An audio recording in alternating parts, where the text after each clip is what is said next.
बिस्मिल्लाहिर्रहमानिर्रहीम। अस्सलाम वालेकुम। हम कर रहे हैं review exercise number 1, question number 9। हमारा क्वेश्चन है Abdullah picked up 96 balls and placed them into 2 buckets। Abdullah 96 गेंद ली और उन्हें उसने रखा 2 बाल्टियों में। One bucket has 28 more balls than the other bucket। एक बाल्टी में दूसरी बाल्टी से 28 गेंदें ज़्यादा हैं। How many balls were in each bucket। हर एक बाल्टी में बताएं कि कितनी बॉल्स हैं। तो अब क्योंकि हमें ये नहीं पता कि कौन सी बाल्टी में कितनी बॉल्स हैं, तो हम सबसे पहले लिख लेंगे गिवन वैल्यूज में हमारे पास है टोटल बॉल्स, वो है 96। हम फर्ज कर लेंगे कि जो पहली बाल्टी है, एक बाल्टी जो है उसमें उसकी जो तादाद है बॉल्स की वो है x। तो हम लिखेंगे let the number of balls in one bucket.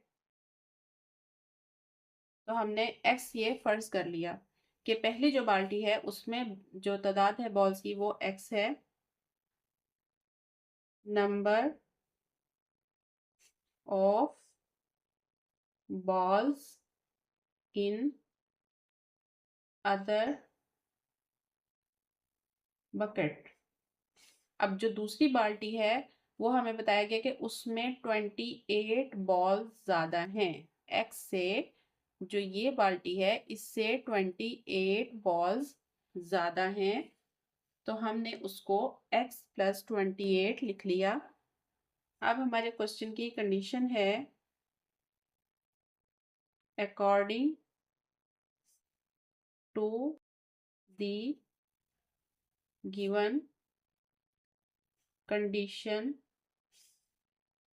x plus 28, इन दोनों को जमा करें। अगर इन दोनों बाल्टियों की बॉल्स को अगर हम प्लस करें तो वो 96 हैं। दोनों जो बकेट हैं उनमें जो बॉल्स हैं उनको हम इकट्ठा करें अगर, तो वो टोटल 96 हैं। तो ये हमारे क्वेश्चन की कंडीशन है। x और x हो जाएगा 2x, और ये 28 ऐसे ही आ जाएगा, 96 ऐसे ही आ जाएगा। 28 इक्वेशन के इस तरफ प्लस हो रहा है, जब ये इक्वेशन के दूसरी तरफ जाएगा तो माइनस हो जाएगा। तो ये हम कर देंगे 96 minus 28। 2x is equal to 96 में से 28 माइनस करेंगे तो हमारे पास आएगा 68। अब 2 यहाँ x के साथ मल्टीप्लाई हो रहा है, जब ये इक्वेशन के दूसरी तरफ जाएगा तो ये डिवाइड करेगा, तो 68/2 हो जाएगा। x इज इक्वल टू 268 को कट करेगा, 2 1 इज 2, 2 3 जार 6, 2 4 जार 8, तो ये आ गया x इज इक्वल टू 34। तो हमारी जो पहली बाल्टी है, पहली बकेट जो है, उसका हमारे पास आंसर आ गया है 34। तो अब दूसरी जो बकेट है उसका हमने आंसर मालूम करना है। तो so the number of balls in first bucket is 34। Number of balls in second bucket। Second bucket है हमारी x प्लस 28। x की वैल्यू क्या आई है 34 प्लस 28, इन दोनों को प्लस कर देंगे तो हमारे पास आ जाएगा 62। तो जो सेकंड बकेट है उसमें 62 बॉल। हमारा क्वेश्चन नंबर 10 है सलमा इन्वेस्टेड 3,50,000 इन आ बैंक। सलमा ने एक बैंक में 3,50,000 रुपये इन्वेस्ट किए, विच पेड सिंपल प्रॉफिट, जो उसको सादा मुनाफा दे रहा है, at the rate of 7/1/4% per annum. मुनाफा सालाना दे रहा है। आफ्टर 2 years, 2 साल के बाद, द रेट वाज इंक्रीज्ड, जो शरह थी मुनाफे की वो बढ़ गई 8% पर एनम, सालाना 8% हो गई। Find the amount she had at the end of 7 year। बताएं कि 7 साल के बाद उसके पास टोटल कितना पैसा होगा। इस क्वेश्चन को सॉल्व करते हैं। सबसे पहले हम प्रिंसिपल अमाउंट लिख लेंगे। प्रिंसिपल अमाउंट, इसको हम पी से जाहिर करेंगे और ये है हमारा 3,50,000, 3,50,000, ठीक है। उसके बाद हमें इसका इस पर जो रेट है, रेट फॉर फर्स्ट 2 इयर्स, पहले 2 साल के लिए रेट हमें दिया जा रहा है 7 होल 1 और 4%। इसको हम सिंपल कर लेंगे, सादा शक्ल में लिख लेंगे ताकि हमें नेक्स्ट क्वेश्चन को सॉल्व करने में आसानी हो।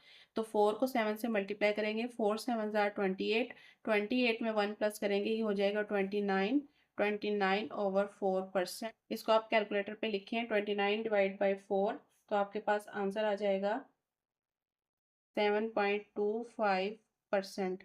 इसको हमने सादा शक्ल में इसलिए लिख लिया कि नेक्स्ट जब हम क्वेश्चन को सॉल्व करेंगे तो वहाँ पे हमें आसानी होगी, वहाँ पे ये वैल्यू लिखकर क्वेश्चन को सॉल्व करना ज़रा मुश्किल होता। ये हमारी 2 गिवन वैल्यूज होगी। तीसरी चीज़ जो हमें दी गई है क्वेश्चन में वो है फॉर फर्स्ट रेट। जो पहले हमारा रेट था उसका टाइम क्या है, 2 ईयर, ठीक है। जो फर्स्ट रेट हमारा है उसके लिए 2 ईयर का टाइम है। तो अब हम, ये हमारी गिवन वैल्यूज होगी, ये क्वेश्चन का पहला पार्ट है। तो इसके लिए हम फार्मूला लिखेंगे, इंटरेस्ट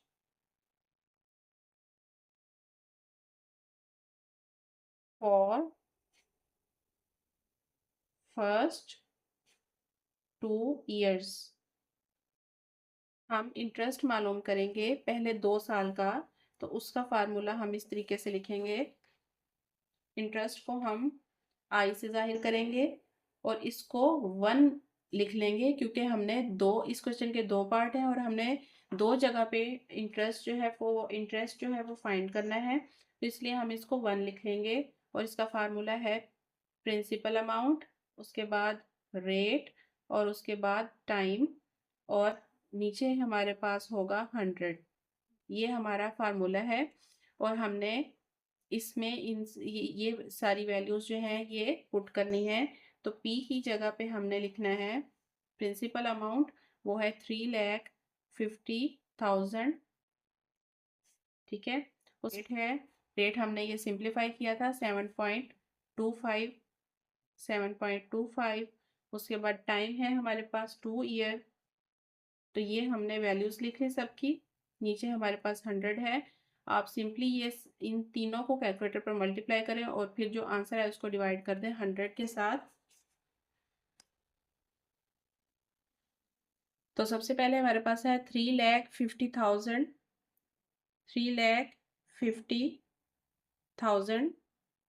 इसको मल्टीप्लाई करना है 7.25, 7.25, फिर इसको मल्टीप्लाई करें 2, तो ये हमारा आंसर आ गया है, ठीक है। इसको फिर डिवाइड करना है 100 के साथ, तो आप डिवाइड कर दें 100 के साथ।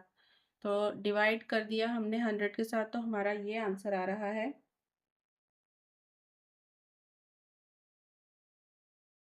50,750। तो ये हमारा फर्स्ट पार्ट जो है वो सॉल्व हो गया है, यानी कि पहले 2 साल का मुनाफा हमें पता चल गया है। अब हम अगले जो 5 साल हैं उनका मुनाफा मालूम करेंगे। नेक्स्ट के लिए प्रिंसिपल अमाउंट, प्रिंसिपल अमाउंट यही है हमारा 3,50,000, ठीक है।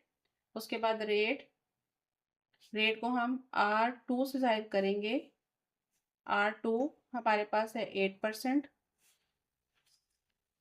उसके बाद टाइम, इसको हम T2 से जाहिर करेंगे क्योंकि पहला जो हमने ऊपर सॉल्व किया है वो T1 लिया था हमने टाइम। अब हमारे पास जो टाइम है उसको हम T2 से जाहिर करेंगे और वो हमारे पास है 5 ईयर। फार्मूला हमारा सेम है जो हमने ऊपर यूज किया, वो हम लिख लेंगे। इंटरेस्ट मालूम करें हम, इसको हम 2 लिखेंगे, ये लिखेंगे I2 क्योंकि ये दूसरा हम मालूम कर रहे हैं मुनाफा। तो फार्मूला वही है, principal amount, rate, time over 100। Principal amount है हमारा 3,50,000 मल्टीप्लाई रेट है हमारा 8% है 5 ईयर। तो ये आप सिंपली मल्टीप्लाई करेंगे और मल्टीप्लाई करके जो आंसर आएगा उसको 100 से डिवाइड कर देंगे तो आपका आंसर कुछ इस तरह से आएगा 1,40,000। अब हमें तीनों चीज़ें मालूम हो गई हैं कि 7 साल के बाद उसकी जो उसने रकम इन्वेस्ट की थी वो, फिर जो 2 साल के बाद उसका मुनाफा हुआ वो, और वो जो फिर 5 साल के बाद मुनाफा हुआ वो। हम इन तीनों को जमा करेंगे तो हमें उसकी 7 साल के बाद सलमा के पास टोटल जितनी भी रकम है वो आ जाएगी। सलमाज अमाउंट आफ्टर 7 ईयर, सलमा का जो अमाउंट है 7 साल के बाद, वो रकम है जो उसने इन्वेस्ट की थी। 2 साल के बाद उसको ये मुनाफा मिला, फिर 5 साल के बाद उसको ये मुनाफा मिला। हमने तीनों को प्लस किया तो 7 साल के बाद उसकी टोटल रकम जो है वो ये है 5,40,750 रुपये।